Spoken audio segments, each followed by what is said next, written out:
The idea of letting go and submitting control can be extremely threatening to an ego. And an ego essentially exists to maintain absolute control and domination over the unfolding and unflowing of events. And the most controlling person, first of all, they normally end up getting backlash from the people that they're controlling or maybe tyrannizing or oppressing, right? But that being said, there's only so many limits at which you can even exert power over people, because you can't control how they think.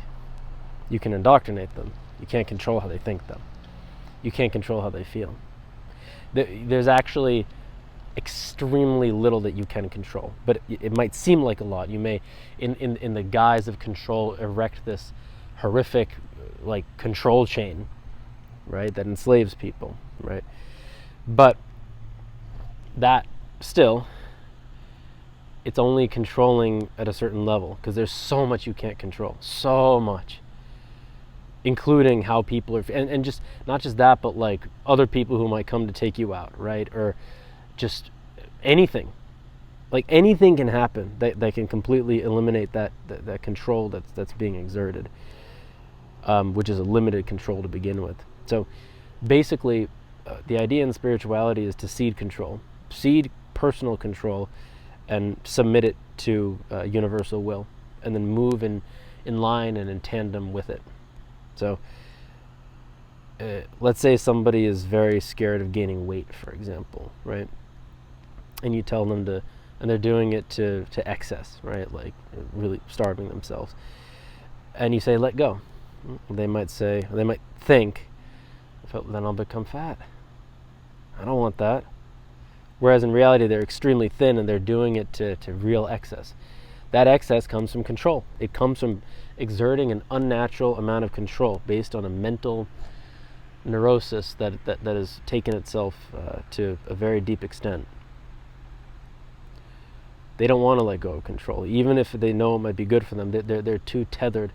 They're too full of fear of what the opposing outcome might be, not trusting whatsoever that they'll be able to find balance when they cede the reins, not trusting that they'll be happy, which ultimately is the real thing that we're all after, if they cede control.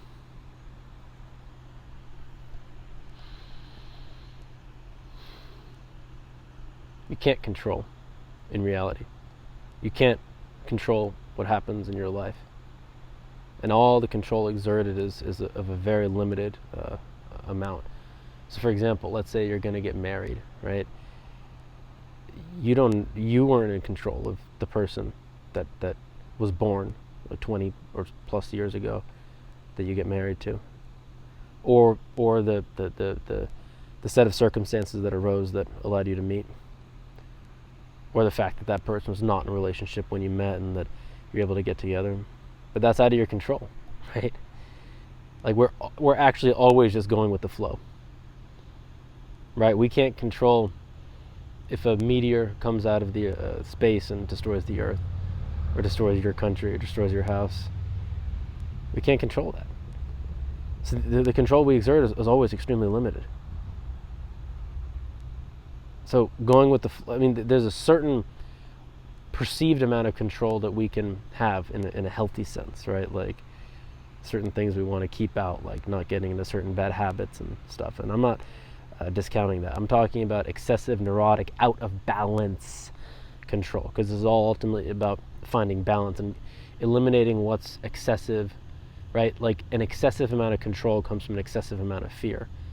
One is circular and cyclical with the other, and neither is good. Without one, you don't have the other. If you see control, your fear has no choice to eventually end up abating. And if you had less fear, you would have to exert less control, right? So, let it go. There's this line in Tearing Up My Heart in Sing Song. Justin Timberlake says, "Let it go. If you want me, girl, let me know." Right? Let it go.